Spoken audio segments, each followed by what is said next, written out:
I know you typically don't discuss the lunches between the president and the vice president, but since we're kind of in a unique time, do you have any sort of details or color or what the president planned to talk about with her? So again, I just want to be, you're right, we are in a different time, and I get the question, always are very respectful of the president and the vice president's private conversations, and obviously they do regularly meet.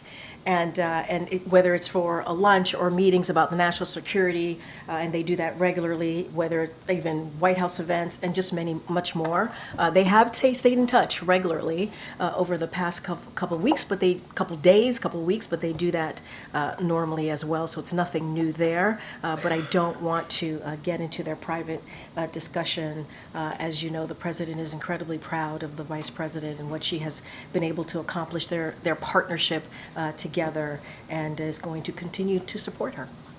And I know you've said that we would continue to see President Biden at work on the job, but he's had a lot of things on his calendar just today that were all close press. Some of them seem like things we would have seen at least at the top of the meeting. So is that going to be the standard operating procedure going forward? No, it's not. I can tell you right now, you could expect to see from him and hear him tomorrow, the president, or later this week, I should say, to be more specific, but tomorrow's already Thursday. But you'll hear from him later this week. I promise you that.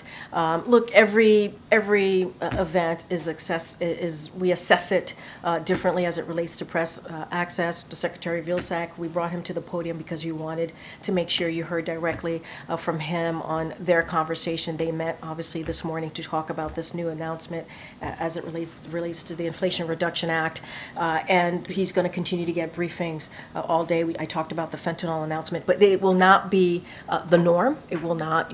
You will hear from the president later this week, and he definitely wants to continue to make sure you have access. He had a little bit of a press conference, if you will, at 1:15 in the morning the other day, and so he certainly wants to continue to take your questions and see all of you, and so that's not going to stop. What is the event later this week? So I don't have anything to share at this time, but certainly we will, as you all know, when we lock things in, we certainly will share that. But you will see and hear from him for sure later this week.